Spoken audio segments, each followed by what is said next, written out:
Hello दोस्तों, कैसे हैं आप? आशा करता हूँ आप सब बहुत अच्छे होंगे।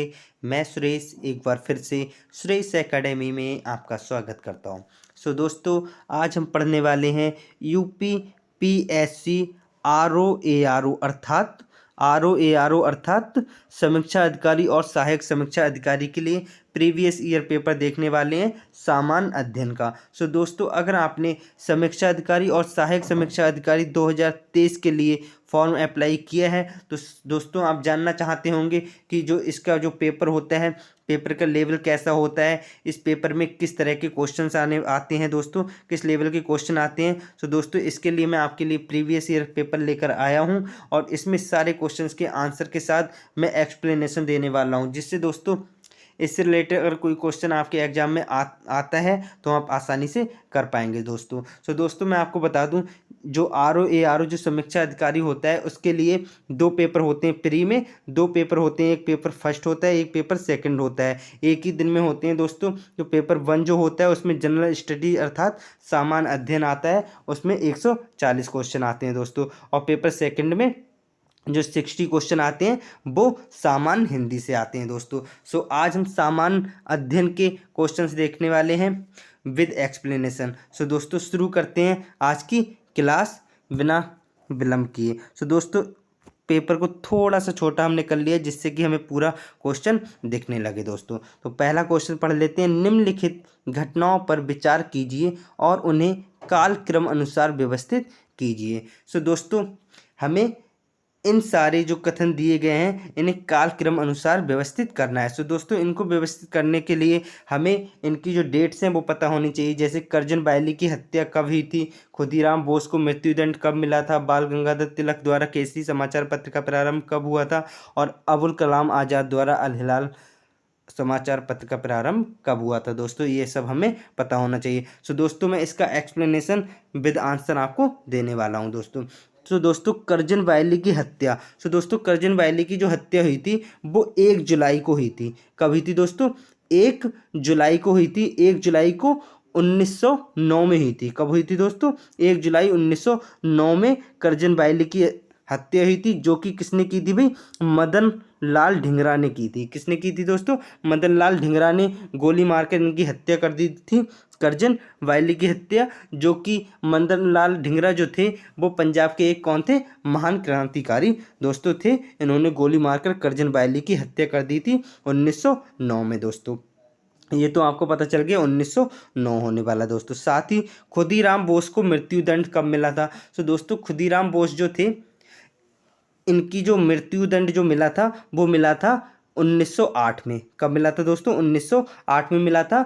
11 अगस्त 1908 को इनको मृत्युदंड मिला था। लेकिन क्यों मिला था दोस्तों? तो मैं बता दूं, अलीपुर बम षड्यंत्र जो हुआ था, अलीपुर बम षड्यंत्र हुआ था, उसमें मेन दोषी पाए गए थे कौन? खुदीराम बोस। जिस वजह से, जो कि आपको पता है, अलीपुर बम विस्फोट जो हुआ था, षड्यंत्र जो हुआ था 1908 में ही हुआ था।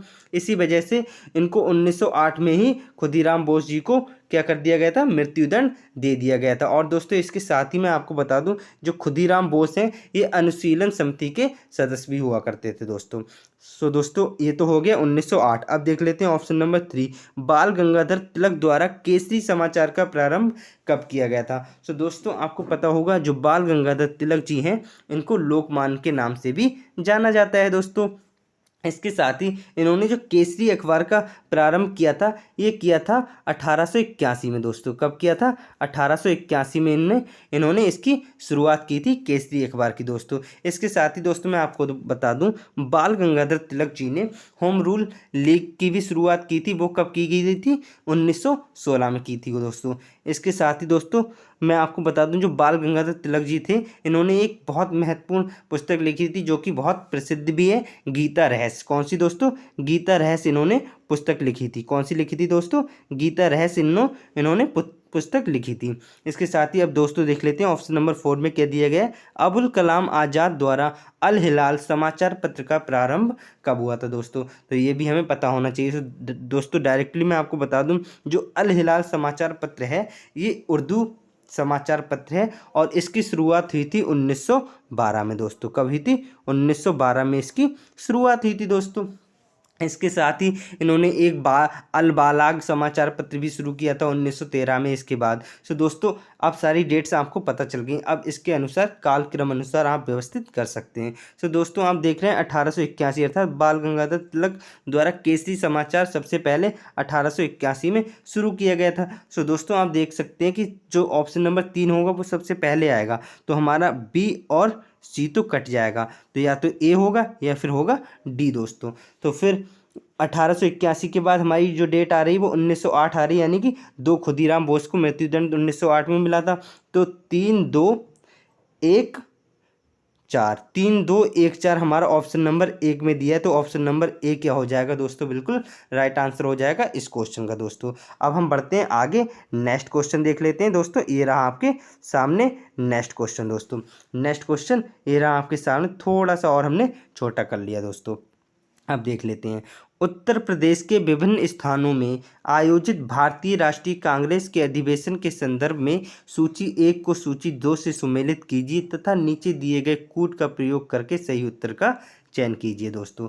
सो दोस्तों हमें जो कांग्रेस के अधिवेशन हुए थे उसके शहर दिए गए हैं और इधर वर्ष दी गई हैं, तो कौन सा अधिवेशन कौन से वर्ष में हुआ है ये हमें मिलान करना है और फिर इसके कूट के अनुसार सही आंसर देना है दोस्तों। सो दोस्तों मैं आपको बता दूं, जो हमारा मेरठ का अधिवेशन हुआ था ये 1946 में हुआ था दोस्तों। कब हुआ था? 1946 में हुआ था। और जो इसके अध्यक्ष थे मेरठ अधिवेशन के वो थे हमारे जेवी कृपलानी जी। कौन थे दोस्तों? जेवी कृपलानी जी इसके अध्यक्ष थे। मेरठ अधिवेशन 1946 में जो हुआ था दोस्तों। इसके बाद कानपुर अधिवेशन, जो कानपुर अधिवेशन जो दोस्तों हुआ था वो हुआ था 1925 में। कब हुआ था दोस्तों? 1925 में हुआ था, जिसके अध्यक्ष कौन थी? सरोजनी नायडू जी थी। कौन थी भाई? सरोजनी नायडू इसकी अध्यक्ष थी। कानपुर अधिवेशन जो कि 1925 में हुआ था दोस्तों। और दोस्तों मैं आपको बता दूं, ये जो सरोजनी नायडू जो थी 1925 के कानपुर अधिवेशन की अध्यक्ष, ये प्रथम भारतीय महिला थी। ये कौन थी भाई? प्रथम भारतीय महिला कांग्रेस अधिवेशन की अध्यक्ष थी। प्रथम भारतीय महिला कानपुर 1925 की दोस्तों। इसके साथ ही अब दोस्तों देखते हैं लखनऊ अधिवेशन। लखनऊ अधिवेशन जो हुआ था ये 1916 में हुआ था। कब हुआ था दोस्तों? 1916 में हुआ था। और इसके जो अध्यक्ष थे वो मजूमदार जी थे। कौन थे? मजूमदार जी इसके अध्यक्ष थे। और बनारस अधिवेशन जो हुआ था दोस्तों ये हुआ था 1905 में। कब हुआ था दोस्तों? 1905 में हुआ था। जिसके अध्यक्ष कौन थे दोस्तों? इसके अध्यक्ष जो थे वो गोपाल कृष्ण गोखले जी थे। कौन थे भाई? गोपाल कृष्ण गोखले थे। और इन्होंने इसी अधिवेशन में स्वदेशी आंदोलन की शुरुआत हुई थी दोस्तों। किसकी शुरुआत हुई थी? स्वदेशी आंदोलन की शुरुआत दोस्तों इसी अधिवेशन में हो गई थी। 1905 से ही शुरुआत हो गई थी दोस्तों। तो इसके अकॉर्डिंग जो राइट आंसर होने वाला है 1 का 3, मतलब ए का 3 हो जाएगा। और फिर बी का हमारा क्या हो जाएगा? 4। तो ए का 3 बी का 4 हमारा ऑप्शन नंबर सी क्या हो जाएगा? बिल्कुल दोस्तों राइट आंसर होने वाला है ऑप्शन नंबर सी, बिल्कुल द राइट आंसर दोस्तों। अब आगे बढ़ते हैं नेक्स्ट क्वेश्चन। नेक्स्ट क्वेश्चन दोस्तों ये रहा आपके सामने दोस्तों। नेक्स्ट क्वेश्चन देख लेते हैं हम। सूची 1 को सूची 2 से सुमेलित कीजिए तथा सूचियों के नीचे दिए गए कूट का प्रयोग करके सही उत्तर का चयन कीजिए दोस्तों। सो दोस्तों अब इसमें भी इसी प्रकार से क्वेश्चन दिया गया है। हमारे कुछ द्वितीय आंग्ल मैसूर युद्ध दिए गए हैं और इस तरफ हमारी बरसें दी गई हैं। सो दोस्तों इसके लिए हमें पता होना चाहिए ये हमारा युद्ध कब कब हुए थे, तभी हम इस क्वेश्चन का आंसर दे पाएंगे। सो दोस्तों आप देख पाते होंगे जो समीक्षा अधिकारी का जो पेपर होता है वो बहुत अच्छे लेवल का पेपर होता है। जो क्वेश्चन आते हैं वो थोड़े अच्छे लेवल की ही आते हैं। सो दोस्तों आपको तैयारी भी अच्छी ही करनी होगी। सो दोस्तों इस क्वेश्चन को सॉल्व करते हैं। द्वितीय आंग्ल मैसूर युद्ध जो हुआ था वो ब्रिटिश ईस्ट इंडिया कंपनी और मैसूर साम्राज्य के बीच हुआ था दोस्तों। ये तो होगी पहली बात। लेकिन ये कब हुआ था? लेकिन ये कब हुआ था दोस्तों? ये हुआ था 1780 से 84 तक चला था दोस्तों। द्वितीय आंग्ल मैसूर युद्ध 1780 से 84 तक दोस्तों चला था। इसके साथ ही द्वितीय आंग्ल फ्रांसीसी युद्ध, ये भी ब्रिटिश ईस्ट इंडिया कंपनी और फ्रांसीसी के बीच हुआ था। तो ये कब हुआ था दोस्तों? जो द्वितीय जो आंग्ल फ्रांसीसी युद्ध था ये हुआ था 1750 से 54 तक हुआ था। ये कब हुआ था? 1750 से 54 तक चला था दोस्तों। इसके साथ ही द्वितीय आंग्ल मराठा युद्ध जो था वो ब्रिटिश ईस्ट इंडिया कंपनी और मराठा साम्राज्य के बीच हुआ था। ये कब हुआ था दोस्तों? ये 1803 से 5 तक चला था दोस्तों। 1803 से 5 तक चला था। और दोस्तों मैं आपको एक बात और बता दूं, ये जो हमारा द्वितीय आंग्ल मैसूर युद्ध है, इससे एक निष्कर्ष निकला था। क्या निष्कर्ष निकला था? इसमें एक संधि हुई थी। लास्ट में क्या हुआ था? ये युद्ध एक संधि के साथ समाप्त हुआ था। तो ये कौन सी संधि हुई थी दोस्तों? ये हुई थी मैंगलोर की संधि। कौन सी हुई थी दोस्तों? मैंगलोर की संधि हुई थी। किसमें? द्वितीय आंग्ल मैसूर युद्ध के अंत में 1780 से 84 तक जब हुआ था, तब इसके लास्ट में मैंगलोर की संधि के साथ ये समाप्त हुआ था दोस्तों। ठीक है, जो कि टीपू सुल्तान इसमें विजयी प्राप्त हुए थे और मैंगलोर की संधि के साथ ये समाप्त हो गया दोस्तों। फिर दोस्तों इसके बाद हमने कौन सा देखा? द्वितीय आंग्ल मराठा युद्ध, जो कि 1803 से 5 के बीच हुआ और ये बेसिन की संधि के साथ समाप्त होता है। कौन सी भाई? बेसिन की संधि के साथ ये समाप्त होता है दोस्तों। जो द्वितीय आंग्ल मराठा युद्ध होता है, ये बेसिन की संधि होती है इसके लास्ट में। और दोस्तों अफगान, जो द्वितीय आंग्ल अफगान युद्ध है, ये हमारा 1878 से 80 के बीच होता है।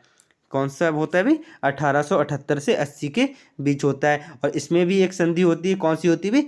गंडमाक की संधि होती है दोस्तों। तो अब हम इसका आंसर दे पाएंगे दोस्तों। तो ए का हमारा क्या हो जाएगा? 2 हो जाएगा। ए का 2 हो जाएगा हमारा। कहीं ना कहीं ऑप्शन नंबर ए हमारा क्या हो जाएगा? ए का 2, बी का 4, सी का 1 और डी का 3 हमारा बिल्कुल राइट आंसर हो जाएगा दोस्तों। तो ऑप्शन नंबर ए क्या हो जाएगा दोस्तों? बिल्कुल राइट आंसर हो जाएगा इस क्वेश्चन का दोस्तों। सो दोस्तों अगर आपको क्वेश्चंस का एक्सप्लेनेशन समझ आ रहा है, सो दोस्तों आपको क्या करना है? क्लास को लाइक करना है, अपने दोस्तों के साथ शेयर करना है, और अगर आप चैनल पे नए हैं तो चैनल को सब्सक्राइब करना है। क्या करना है दोस्तों? चैनल को सब्सक्राइब जरूर करना है हमारी लेटेस्ट वीडियो तुरंत पाने के लिए, अगर आप चैनल पे नए हैं तो दोस्तों। तो आगे बढ़ते हैं। नेक्स्ट क्वेश्चन ये रहा आपके सामने दोस्तों। नेक्स्ट क्वेश्चन ये रहा आपके सामने, देख लेते हैं। नीचे 2 कथन दिए गए हैं, एक को कथन ए, अभिकथन ए, और दूसरे को कारण आर कहा गया है दोस्तों। सो दोस्तों अभिकथन ए हमारा जो दिया गया है, उसका सही कारण आर है या नहीं है, या अभिकथन गलत है या आर गलत है, इनमें क्या गलत है क्या सही है वो हमें बताना है आंसर में दोस्तों। देख लेते हैं। भारतीय प्रश्नों पर विवेचना के लिए दादा भाई नौरोजी ने 1866 में लंदन में ईस्ट इंडिया एसोसिएशन का गठन किया था। बिल्कुल सही बात है, 100% ये बात बिल्कुल सही है। जो हमारे दादा भाई नौरोजी थे, उन्होंने लंदन में ईस्ट इंडिया एसोसिएशन का जो गठन किया था, वो कब किया था? 1866 में किया था, भारतीय प्रश्नों पर विवेचना करने के लिए। लेकिन इसका जो मेन कारण था वो क्या था दोस्तों? हम देख सकते हैं अभिकथन तो हमारा सही हो गया, क्योंकि दादा भाई नौरोजी ने 1866 में लंदन में ईस्ट इंडिया एसोसिएशन की स्थापना की थी, गठन किया था। तो ये बात तो बिल्कुल सही हो जाती है, अभिकथन ए बिल्कुल ठीक है। अब इसका कारण आर देख लेते हैं कि इसका सही कारण दिया है या नहीं। तो देख लेते हैं दोस्तों। वह ब्रिटिश जनमानस को प्रभावित करना चाहते थे। तो बात ये भी बिल्कुल सही है दोस्तों।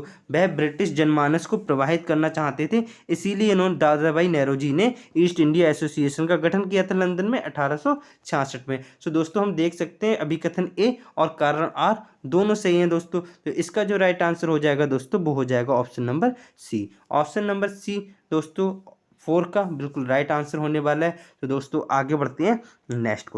नेक्स्ट क्वेश्चन ये रहा आपके सामने दोस्तों। ये भी क्वेश्चन नंबर 1 की तरह है दोस्तों। इसमें भी हमें क्या करना है? इन्हें काल क्रमानुसार व्यवस्थित करना है। तो दोस्तों इसके बारे में हमें इनकी सारी डेट पता होनी चाहिए दोस्तों। तो देख लेते हैं। लाला हरदयाल द्वारा गदर पार्टी की स्थापना। तो दोस्तों लाला हरदयाल द्वारा गदर पार्टी की स्थापना की गई थी, ये बात बिल्कुल सही है। लेकिन ये कब की गई थी ये हमें पता होना चाहिए। सो दोस्तों मैं आपको बता दूं, 1913 में गदर पार्टी की स्थापना की गई थी लाला हरदयाल जी के द्वारा दोस्तों। इसके साथ ही दोस्तों मैं आपको बता दूं, गोपाल कृष्ण गोखले द्वारा सर्वेंट्स ऑफ इंडिया सोसाइटी की स्थापना जो की गई थी, ये कब की गई थी दोस्तों? ये की गई थी 1905 में। कब की गई थी दोस्तों? 1905 में इसकी स्थापना की गई थी, 12 जून 1905 में दोस्तों, गोपाल कृष्ण गोखले के द्वारा की गई थी दोस्तों। इसके साथ ही हिक्की के बंगाल गजट का प्रकाशन कब हुआ था दोस्तों, ये भी हमें पता होना चाहिए। सो दोस्तों इससे पहले कि मैं आपको बता दूं बंगाल गजट का जो प्रकाशन हुआ था, ये जो बंगाल गजट समाचार पत्र था, ये एक साप्ताहिक समाचार पत्र था। ये कोलकाता का साप्ताहिक समाचार पत्र था बंगाल गजट। और दोस्तों इसका जो प्रकाशन हुआ था, ये हुआ था 1780 में दोस्तों। कब हुआ था? 1780 में इसका प्रकाशन हुआ था। इसके साथ ही दोस्तों अब हम देख लेते हैं option number 4, sir William Jones द्वारा बंगाल एशियाटिक सोसाइटी की स्थापना। सो दोस्तों सर विलियम जोन्स द्वारा बंगाल एशियाटिक सोसाइटी की स्थापना जो की गई थी वो 1784 में की गई थी। कब की गई थी दोस्तों? 1784 में इसकी स्थापना की गई थी। 1784 में इसकी स्थापना की गई थी दोस्तों, 15 जनवरी 1784। तो अब दोस्तों आप काल क्रम अनुसार लगा सकते हैं। तो सबसे पहली डेट जो हमारी आ रही है वो 1784 आ रही है, मतलब 3 नंबर सबसे पहले आने वाला है। तो ए और सी तो हमारा होगा नहीं। कौन सा नहीं होगा? ए और सी तो होगा नहीं दोस्तों हमारा। तो हमारा देख लेते हैं, सबसे पहले ए, फिर सबसे पहले 3, फिर 4। तो 3 4 2 1 बिल्कुल सही है दोस्तों। 3 4 2 1 ऑप्शन नंबर बी हमारा क्या हो जाएगा दोस्तों? बिल्कुल राइट आंसर होने वाला है इस क्वेश्चन का, 5 का बी बिल्कुल राइट आंसर। सो दोस्तों अब आगे बढ़ते हैं नेक्स्ट क्वेश्चन। नेक्स्ट क्वेश्चन हमारा ये रहा आपके सामने दोस्तों। नेक्स्ट क्वेश्चन, ब्रिटिश उपनिवेशवाद के विरुद्ध भोजपुरी में लोकप्रिय कविता फिरंगिया लिखने वाले कवि का क्या नाम है दोस्तों? सो दोस्तों इसका तो हमसे डायरेक्ट आंसर पूछा गया है कि इसके कवि का नाम क्या है। सो दोस्तों हमें पता है फिरंगिया जो लिखी है वो लिखने वाले कौन है? मनोरंजन प्रसाद जी। कौन है? मनोरंजन प्रसाद। ऑप्शन नंबर ए क्या हो जाएगा? बिल्कुल राइट आंसर दोस्तों होने वाला है। अब आगे बढ़ते हैं next question. Next question question number 7 ये रहा आपके सामने दोस्तों, देख लेते हैं। फोर्ट विलियम कॉलेज कलकत्ता के संदर्भ में कौन सा कथन सत्य है और कौन सा असत्य है, ये हमें बताना है। कौन सा सत्य है वही हमें बताना है दोस्तों। तो इसकी स्थापना जो फोर्ट विलियम कॉलेज कलकत्ता है, इसकी स्थापना 10 जून 1800 ईस्वी को कलकत्ता के फोर्ट विलियम कॉम्प्लेक्स में हुई थी। बिल्कुल गलत बात है दोस्तों। इसकी फोर्ट विलियम कॉम्प्लेक्स में स्थापना हुई थी, ये बात बिल्कुल ठीक है, और कलकत्ता में हुई थी, ये बात भी बिल्कुल ठीक है। और 1800 में हुई थी, ये बात भी बिल्कुल ठीक है। 10 तारीख को भी हुई थी, ये बात भी बिल्कुल ठीक है। लेकिन 10 जून को हुई थी, ये बात बिल्कुल गलत है, क्योंकि इसकी स्थापना जो हुई थी वो जुलाई में हुई थी। कब हुई थी दोस्तों? 10 जुलाई को हुई थी। इसकी स्थापना कब हुई थी दोस्तों? 10 जुलाई को हुई थी। 10 जुलाई सन 1800, 10 जुलाई सन 1800 में इसकी स्थापना हुई थी फोर्ट विलियम कॉलेज कलकत्ता की दोस्तों। कहाँ हुई थी? फोर्ट विलियम कॉम्प्लेक्स कलकत्ता में इसकी स्थापना हुई थी दोस्तों। तो हमारा पहला कथन जो है बिल्कुल गलत हो जाएगा 10 जून की वजह से, क्योंकि आपको पता है 10 जुलाई को इसकी स्थापना हुई थी दोस्तों। और फिर देख लेते हैं कथन 2, इसकी स्थापना का मुख्य उद्देश्य ब्रिटिश अधिकारियों को भारतीय भाषाओं की शिक्षा देना था। बिल्कुल सही बात है। जो हमारे ब्रिटिश अधिकारी थे उनको भारतीय भाषाओं की शिक्षा देना ही इसका उद्देश्य था, मुख्य उद्देश्य। बिल्कुल सही है। तो ऑप्शन जो कथन 2 है बिल्कुल सही है, लेकिन कथन ए 1 बिल्कुल गलत है। तो ऑप्शन नंबर बी क्या हो जाएगा दोस्तों? बिल्कुल राइट आंसर हो जाएगा इस क्वेश्चन का। अब हम बढ़ते हैं आगे नेक्स्ट क्वेश्चन। नेक्स्ट क्वेश्चन ये रहा आपके सामने दोस्तों। ब्रिटिश भारत में सैन्य बल पर केंद्रीय राजस्व का कुल कितना प्रतिशत व्यय होता था? सो दोस्तों ये तो हमसे डायरेक्ट क्वेश्चन पूछ लिया गया है। सो दोस्तों मैं आपको बता दूं, ब्रिटिश भारत में सैन्य बल पर जो केंद्रीय राजस्व का जो परसेंटेज व्यय किया जाता था वो था 40%। 40% सेना पर व्यय कर दिया जाता था ब्रिटिश भारत में। तो 40% व्यय कर दिया जाता था। ऑप्शन नंबर ए क्या हो जाएगा दोस्तों? बिल्कुल राइट आंसर हो जाएगा। अब बढ़ते हैं आगे। आगे नेक्स्ट क्वेश्चन ये रहा आपके सामने दोस्तों, क्वेश्चन नंबर 9। निम्नलिखित में से कौन सही सुमेलित नहीं है? कौन सा सही सुमेलित नहीं है, बस वही हमें बताना है। तो दोस्तों देख लेते हैं। जल विहार का मेला, जल विहार का मेला कहाँ लगता है दोस्तों?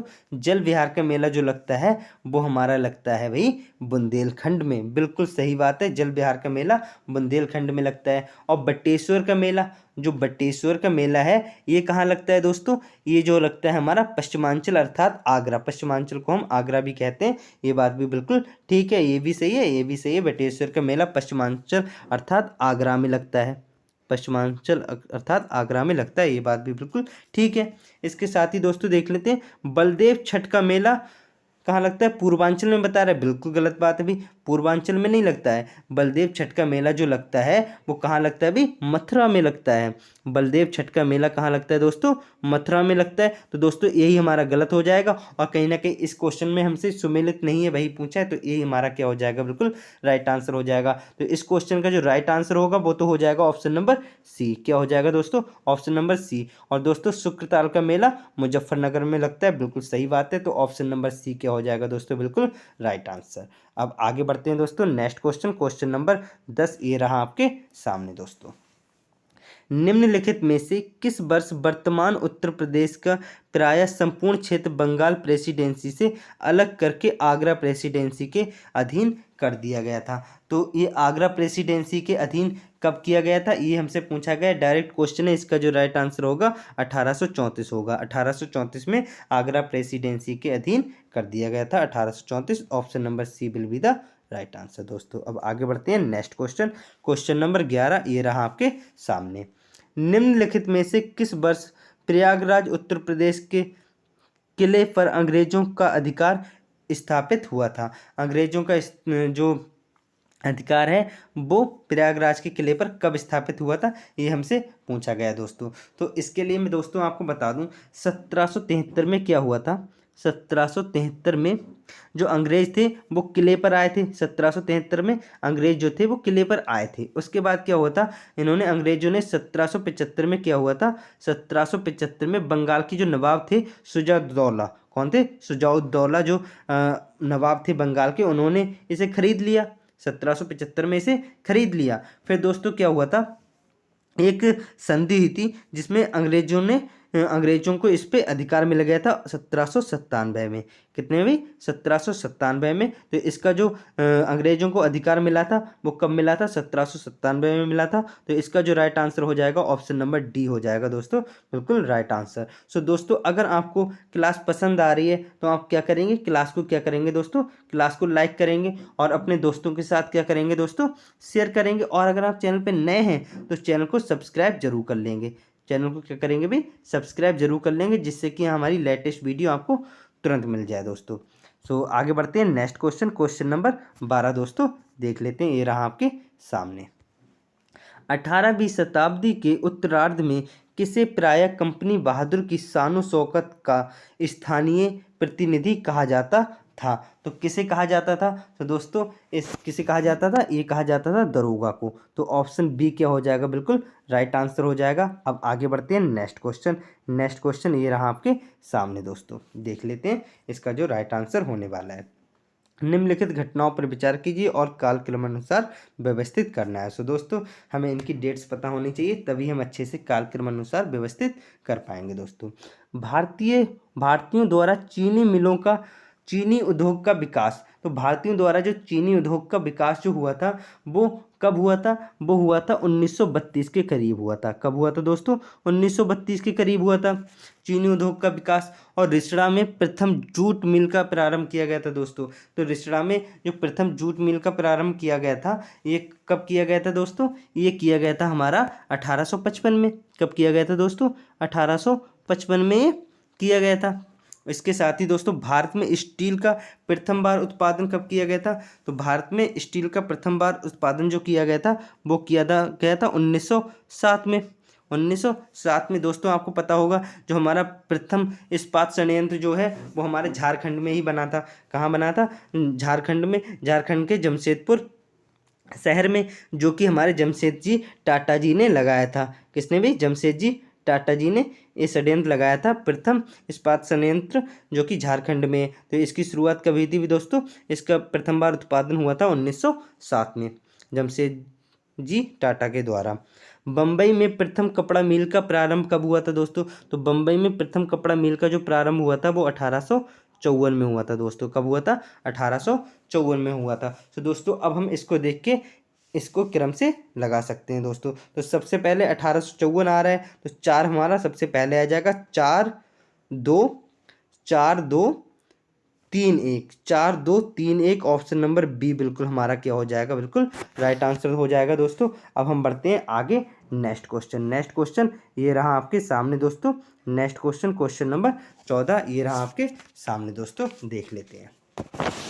तो भारतीय सिविल सेवा के संदर्भ में निम्नलिखित कथनों में से कौन सा कथन सही है, ये हमसे पूछा गया है दोस्तों। कौन सा कथन सही है और कौन सा कथन गलत है, ये हमसे पूछा गया है। देख लेते हैं दोस्तों।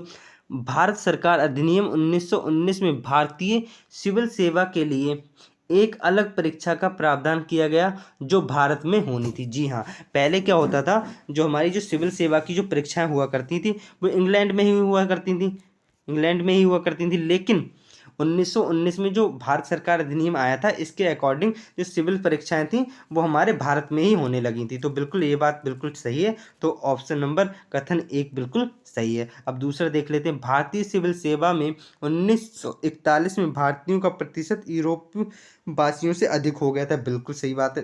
पहले क्या होता था, जो हमारी जो सिविल सेवा की परीक्षा हुआ करती थी उसमें भारतीय तो नाम मात्र के लिए आते थे।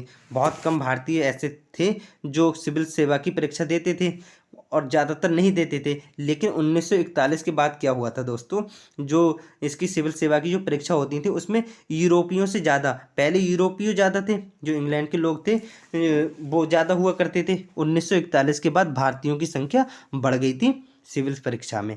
भारतीय सिविल सेवा की परीक्षा जो हुआ करती थी उसमें भारतीयों की प्रतिशतता बढ़ गई थी। तो हमारा ऑप्शन नंबर 2 भी सही है, कथन 2 भी सही है। तो कथन 1 और 2 हमारे क्या हो जाएंगे, बिल्कुल दोनों सही हो जाएंगे, जो कि ऑप्शन नंबर सी में दिया है। तो ऑप्शन नंबर सी क्या हो जाएगा दोस्तों, बिल्कुल राइट आंसर हो जाएगा। अब आगे बढ़ते हैं। नेक्स्ट क्वेश्चन ये रहा आपके सामने दोस्तों, क्वेश्चन नंबर 15 देख लेते हैं दोस्तों। क्वेश्चन नंबर 15 क्या कह रहा है।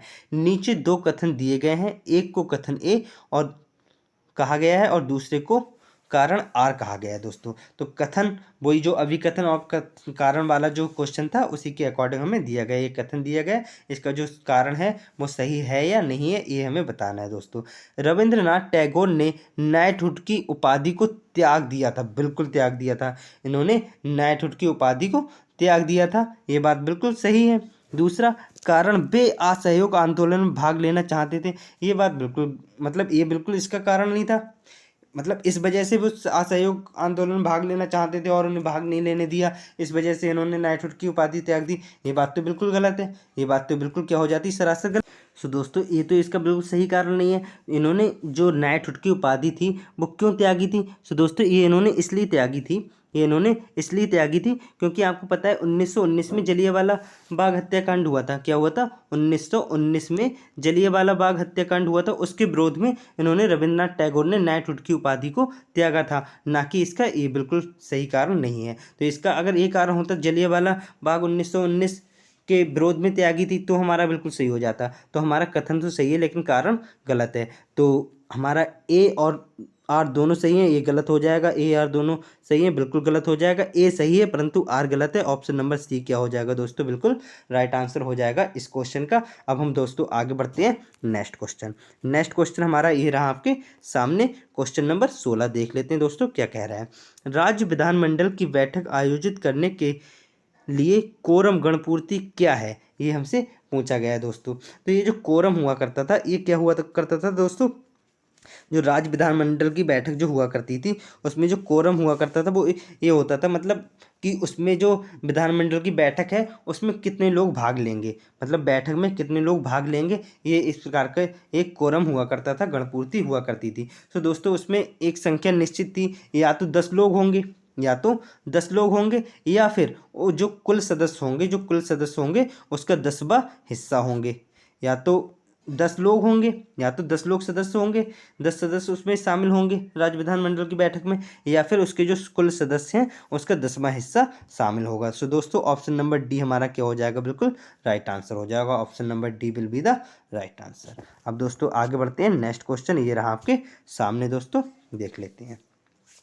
काकोरी षड्यंत्र केस में प्रधान आरोपी पंडित राम प्रसाद बिस्मिल को उत्तर प्रदेश के किस शहर में फांसी दी गई थी, ये हमसे पूछा गया है दोस्तों। तो दोस्तों आपको पता है काकोरी षड्यंत्र केस हुआ था, क्या हुआ था, काकोरी षड्यंत्र केस हुआ था, काकोरी ट्रेन षड्यंत्र केस हुआ था दोस्तों। तो दोस्तों आपको पता है हाल ही में उत्तर प्रदेश सरकार ने काकोरी षड्यंत्र केस को नाम बदल के क्या कर दिया, काकोरी ट्रेन एक्शन कर दिया है। क्या कर दिया दोस्तों, काकोरी ट्रेन एक्शन इसका नाम कर दिया गया है, काकोरी ट्रेन एक्शन इसका नाम दोस्तों कर दिया गया है, काकोरी षड्यंत्र का नाम बदल के एक्शन कर दिया है काकोरी ट्रेन एक्शन दोस्तों। इसके साथ ही दोस्तों मैं बता दूं इसमें 4 लोग शामिल थे।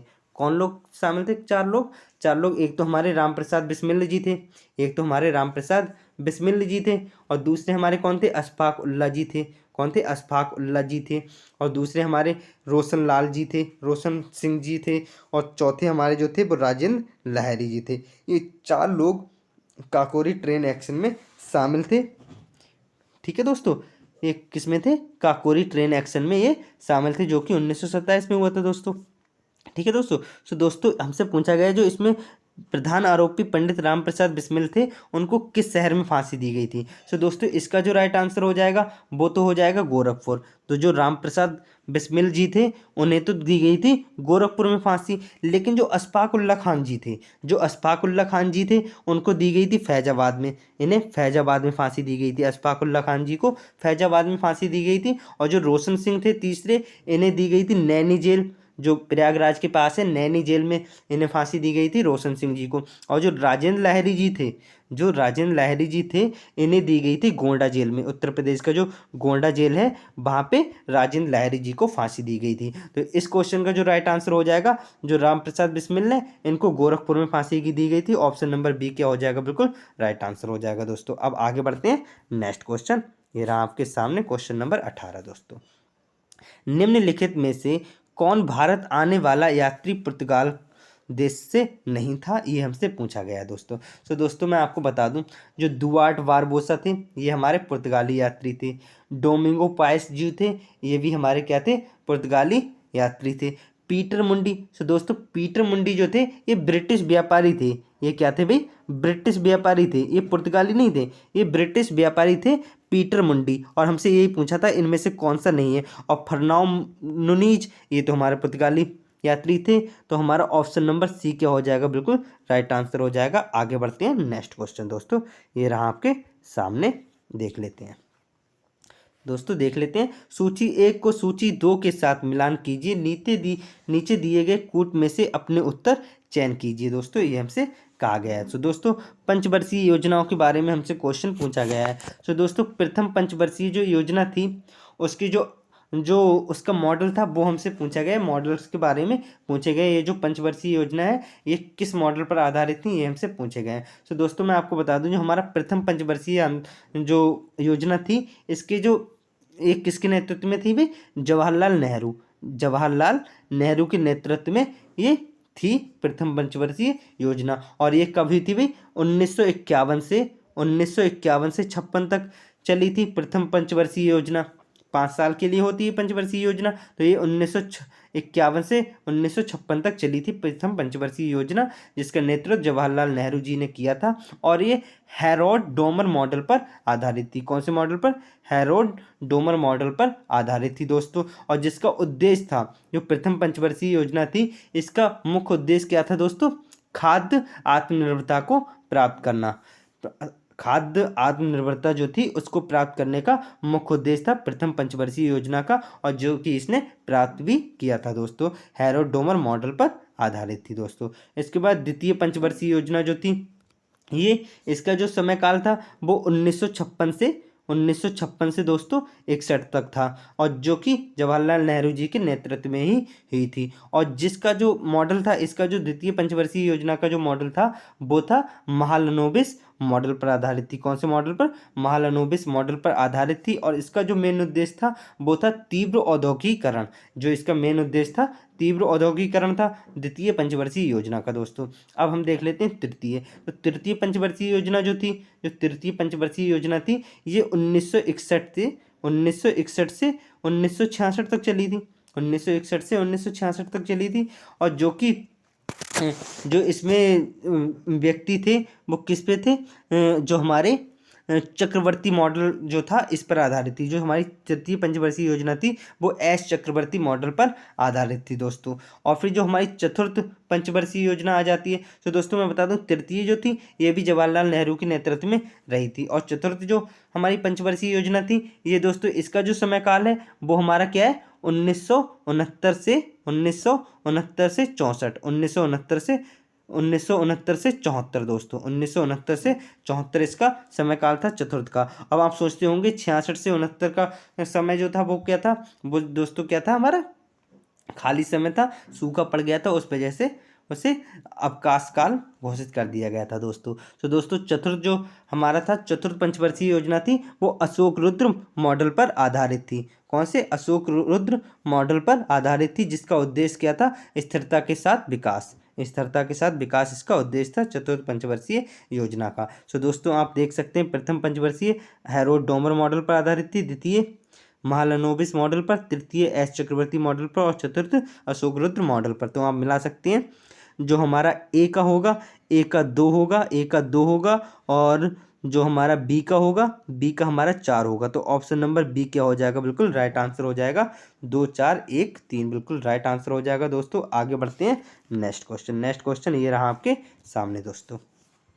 निम्नलिखित में से किसी गुरु नानक ने अपना उत्तराधिकारी घोषित किया था? तो दोस्तों गुरु नानक जी ने, जो हमारे सिखों के प्रथम गुरु जो थे गुरु नानक जी, जो हमारे प्रथम गुरु थे सिखों के गुरु नानक जी, उन्होंने अपना उत्तराधिकारी किसे घोषित किया था, ये हमसे पूछा गया है दोस्तों। सो मैं आपको बता दूं, गुरु नानक जी की मृत्यु जो हो गई थी, गुरु नानक जी की जो मृत्यु हुई थी वो 1539 में हो गई थी दोस्तों। कभी थी?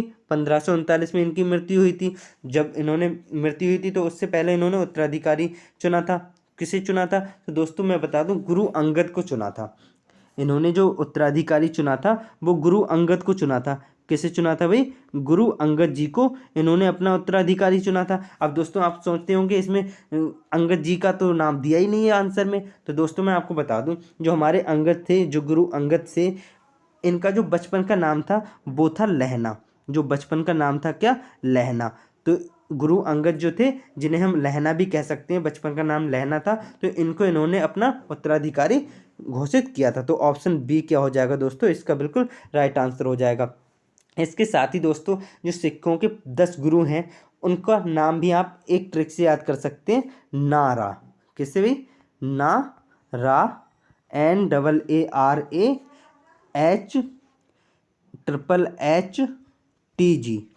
HHTG, इससे आप नानक चंद, गुरु अंगद, गुरु अर्जुन, इस टाइप से आप याद कर सकते हैं। रामदास, ठीक है, इस टाइप से आप याद कर सकते हैं दोस्तों। आगे बढ़ते हैं नेक्स्ट क्वेश्चन। नेक्स्ट क्वेश्चन ये रहा आपके सामने दोस्तों।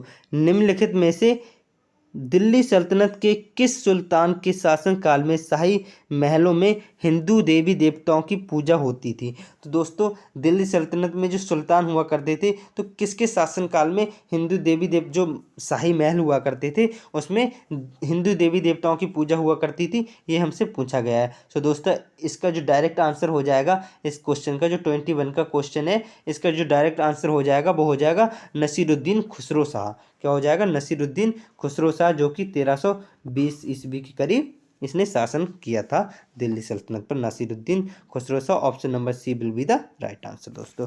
अब आगे बढ़ते हैं नेक्स्ट क्वेश्चन, क्वेश्चन नंबर 22 ये रहा आपके सामने दोस्तों, देख लेते हैं। निम्नलिखित में से किस सुल्तान ने साम्राज्य की सीमाओं की सुरक्षा हेतु एक विशेष सेना को नियुक्त किया था? तो किस सुल्तान ने साम्राज्य की सीमाओं को सुरक्षा हेतु एक विशेष सेना का नियुक्त की थी? एक ऐसा करने वाले कौन थे भी? ये थे हमारे अलाउद्दीन खिलजी। कौन थे भी? अलाउद्दीन खिलजी। डायरेक्ट आंसर हम इसका दे सकते हैं, option number D will be the right answer दोस्तों। अब आगे बढ़ते हैं नेक्स्ट क्वेश्चन, क्वेश्चन नंबर 23 दोस्तों, अब हम देख लेते हैं। मुगल बादशाह द्वारा नियुक्त बंगाल का अंतिम सूबेदार था? तो मुगल बादशाह द्वारा नियुक्त बंगाल का अंतिम सूबेदार दोस्तों जो था वो हमारा था मुर्शीद कुली खान। कौन था भाई? मुर्शीद कुली खान। और दोस्तों इसके साथ ही मैं आपको बता दूं, बंगाल में नवाब शासन के संस्थापक जो थे, बंगाल में नवाब शासन के जो संस्थापक थे वो भी हमारे मुर्शीद कुली खान जी ही थे। कौन थे? मुर्शीद कुली खान जी थे हमारे बंगाल के नवाब शासन के संस्थापक। सो दोस्तों आप ये भी कह सकते हैं, जो बंगाल के प्रथम नवाब जो थे, बंगाल के जो फर्स्ट नवाब जो थे, प्रथम नवाब जो थे, वो मुर्शीद कुली खान जी ही थे। और अंतिम सूबेदार भी कौन थे? मुर्शीद कुली खान जी ही थे बंगाल के दोस्तों। तो right answer option number A हो जाएगा, option number A will be the right answer दोस्तों। अब आगे बढ़ते हैं नेक्स्ट क्वेश्चन, क्वेश्चन नंबर 24 ये रहा आपके सामने दोस्तों। उत्तर प्रदेश के निम्नलिखित किस ऐतिहासिक मेले में हिंदू और मुसलमान दोनों आते हैं। सो दोस्तों उत्तर प्रदेश का ऐसा कौन सा ऐतिहासिक मेला है जिसमें हिंदू और मुसलमान दोनों आते हैं? और दोस्तों आपको ये भी बताना है साथ में कि ये कहाँ लगता है। सो दोस्तों मैं आपको बता दूं, इस क्वेश्चन का जो राइट आंसर होने वाला है वो हो जाएगा ऑप्शन नंबर ए, नौचंदी का मेला।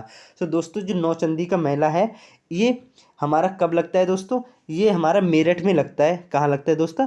मेरठ के नौचंदी मैदान में लगता है।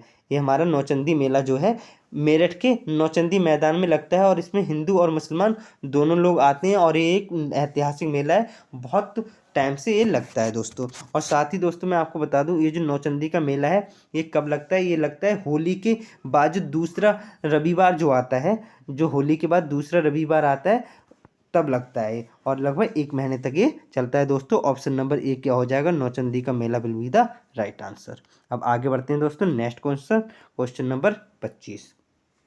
अंग्रेजों के विरुद्ध बनारस विद्रोह का नेतृत्व किसने किया? तो दोस्तों इसका तो डायरेक्ट आपको आंसर दे देना है। जो अंग्रेजों के विरुद्ध बनारस विद्रोह का नेतृत्व जो किया था वो किया था चैत सिंह ने। राजा चैत सिंह ने इसका नेतृत्व किया था। ऑप्शन नंबर सी क्या हो जाएगा? बिल्कुल राइट आंसर हो जाएगा। अब देख लेते हैं क्वेश्चन नंबर 26, ये रहा आपके सामने दोस्तों। निम्नलिखित में से कौन सही सुमेलित नहीं है? तो दोस्तों जो सही सुमेलित नहीं है वही हमारा आंसर हो जाएगा।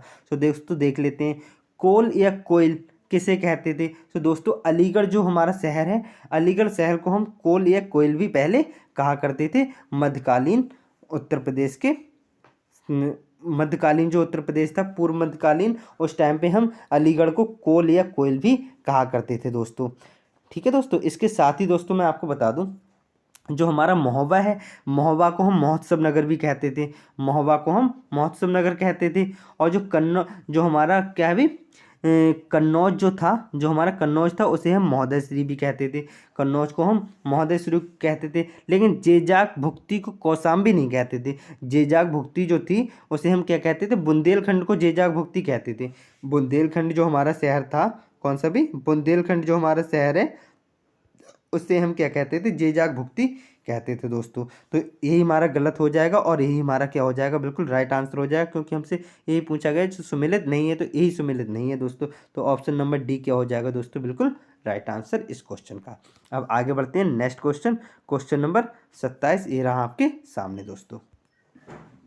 वर्तमान उत्तर प्रदेश में भारत के प्राचीनतम 16 महाजनपद में से कुल कितने महाजनपद स्थित हैं? प्रेजेंट टाइम में कितने मतलब स्थित थे और प्रेजेंट टाइम में भी इस समय कितने स्थित हैं, ये हमसे पूछा गया है। तो दोस्तों उत्तर प्रदेश में अभी 8 स्थित हैं। तो ऑप्शन नंबर डी क्या हो, सी क्या हो जाएगा? बिल्कुल राइट आंसर हो जाएगा, 8 अभी भी स्थित हैं। तो दोस्तों इस समय कौन कौन से हैं? तो दोस्तों मैं वो भी आपको नाम बता दूं, कुरु है, पांचाल है, सूरसेन है, वत्स है और हमारा कौशल है।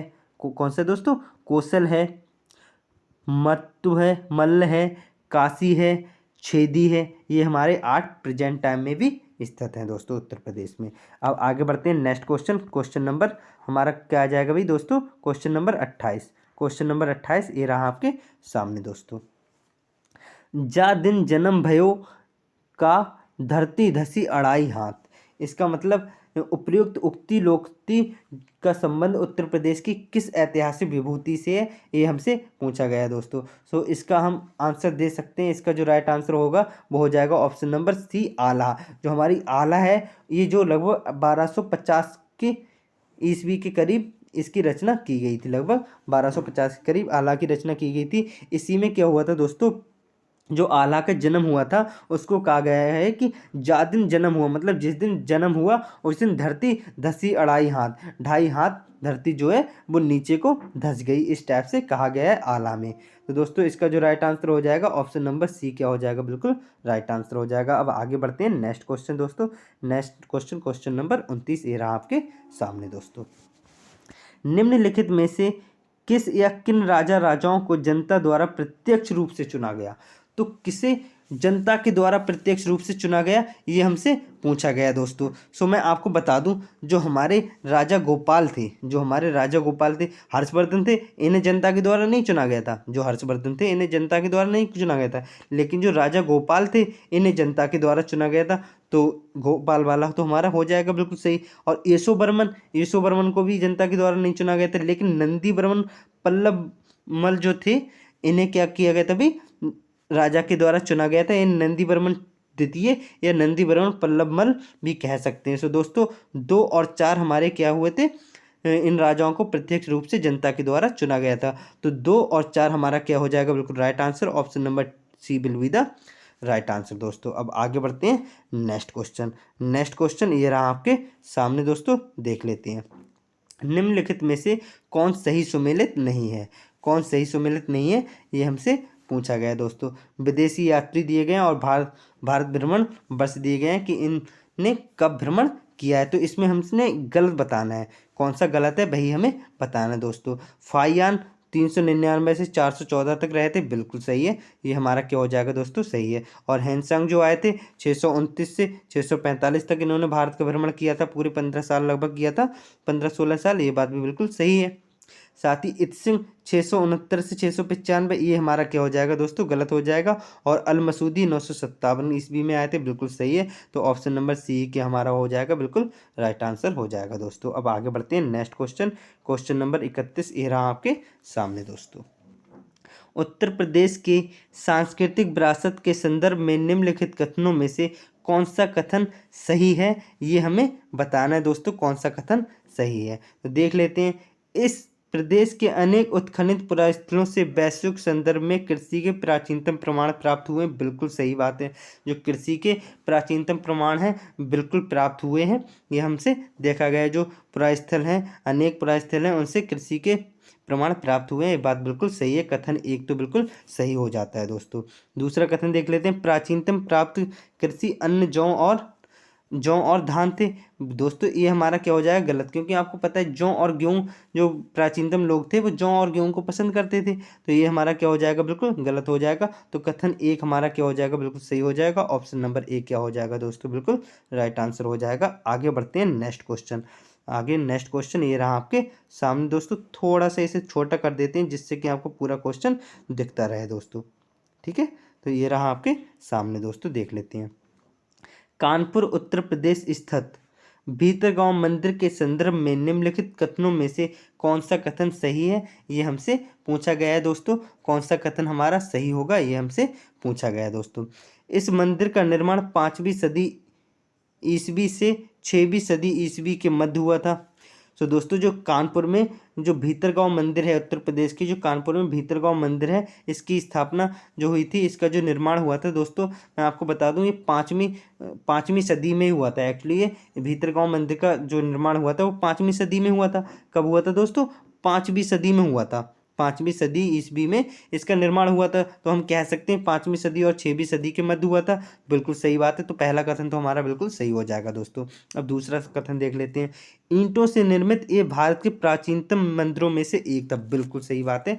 ये ईंटों से निर्मित ये पहला मतलब बहुत पुराना मंदिर था, सबसे पुराना मंदिर यही था ईंटों से निर्मित, जो कि उनमें से एक था। तो दोस्तों हमारा दूसरा कथन भी बिल्कुल सही है। कथन 1 और 2 दोनों सही है। तो ऑप्शन नंबर सी क्या हो जाएगा दोस्तों, बिल्कुल राइट आंसर हो जाएगा। अब आगे बढ़ते हैं नेक्स्ट क्वेश्चन दोस्तों, ये रहा आपके सामने, देख लेते हैं नेक्स्ट क्वेश्चन नंबर 31 ये रहा आपके सामने दोस्तों।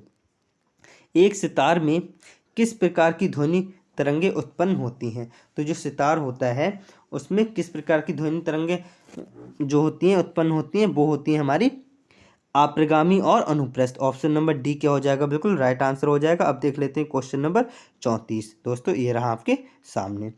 दो एक जैसे बल्ब को किस प्रकार जोड़ने पर अधिक रोशनी मिलेगी। दोनों श्रेणी क्रम में जोड़ देंगे तब, या दोनों समांतर क्रम में जोड़ देंगे तब। तो दोस्तों आपको पता है जो बल्ब में रोशनी होगी वो कब ज़्यादा होगी, जो धारा होगी वो कब ज़्यादा होगी, जो करंट होगा वो कब ज़्यादा होगा। दोस्तों जैसा कि आपको पता है प्रतिरोध जो होता है, जो प्रतिरोध होता है वो धारा का डायरेक्टली क्या होता है, प्रोपोर्शन नहीं होता है। धारा के क्या होता है, प्रोपोर्शन नहीं होता है दोस्तों, इन्वर्सली प्रोपोर्शन होता है। जो प्रतिरोध होता है, जो आर होता है, वो धारा के इन्वर्सली प्रोपोर्शनल होता है। जो हमारी धारा होती है, जो हमारा करंट होता है, उसके इन्वर्सली प्रोपोर्शनल होता है। तो मतलब कह सकते हैं अगर प्रतिरोध ज़्यादा है तो हमारी धारा कम होगी, जब प्रतिरोध ज़्यादा होगा तो हमारा करंट जो होगा उसमें बल्ब में जो रोशनी होगी वो कम होगी। लेकिन दोस्तों जब श्रेणी क्रम में लगा होगा, जब जब हमारे जो बल्ब होंगे, जो हमारे दोनों श्रेणी क्रम में जुड़े होंगे, तो क्या होगा दोस्तों, इसमें क्या होगा, प्रतिरोध ज़्यादा होगा। जब प्रतिरोध ज़्यादा होगा तो करंट कम आएगा, जब करंट कम आएगा तो दोस्तों बल्ब धीमा ही जलेगा, डिम डिम दिखेगा, डिम जलता हुआ दिखेगा। लेकिन जब हम इसे समांतर क्रम में लगाएंगे तो क्या होगा, प्रतिरोध क्या होगा दोस्तों, कम होगा। प्रतिरोध क्या होगा दोस्तों, कम होगा। जब प्रतिरोध कम होगा दोस्तों तो हमारी धारा क्या होगी, ज़्यादा होगी, मतलब हमारा करंट क्या होगा, ज़्यादा होगा। और जब करंट ज़्यादा आएगा तो दोस्तों बल्ब हमारा तेज़ी से जलेगा, ज़्यादा जलेगा। तो हमारा जो इसका जो राइट आंसर होने वाला है दोस्तों, वो क्या हो जाएगा हमारा 2। कौन सा, 2 में अधिक होगा, 2 में अधिक होगा, ये हमारा क्या हो जाएगा, बिल्कुल राइट आंसर दोस्तों। अब देख लेते हैं क्वेश्चन नंबर 35। मकड़ियों द्वारा उत्पादित रेशम कहलाता है। मकड़ियों द्वारा जो उत्पादित रेशम दोस्तों होता है वो डायरेक्ट मैं आपको बता दे रहा हूँ, गोसामन रेशम होता है। ऑप्शन नंबर बी क्या होता है दोस्तों, बिल्कुल राइट आंसर हो जाएगा। सो दोस्तों अगर आपको आज की क्लास पसंद आई है, सो दोस्तों मैं आपको बता दूँ, अभी मैं 35 क्वेश्चन आपको सॉल्व करा दिए हैं, एक्सप्लेनेशन विद एक्सप्लेनेशन मैंने आपको सॉल्व करा दिए हैं दोस्तों। सो दोस्तों अगर आपको ये क्लास पसंद आई है तो दोस्तों आप लाइक भी करेंगे, शेयर भी करेंगे, और अगर आप चैनल पे नए होंगे तो चैनल को सब्सक्राइब करेंगे। और दोस्तों अगर ये क्लास आपको पसंद आएगी तो इसका नेक्स्ट पार्ट में आपको पार्ट 2 जल्द ही लेकर आने वाला हूँ दोस्तों। सो दोस्तों थैंक यू फॉर वॉचिंग।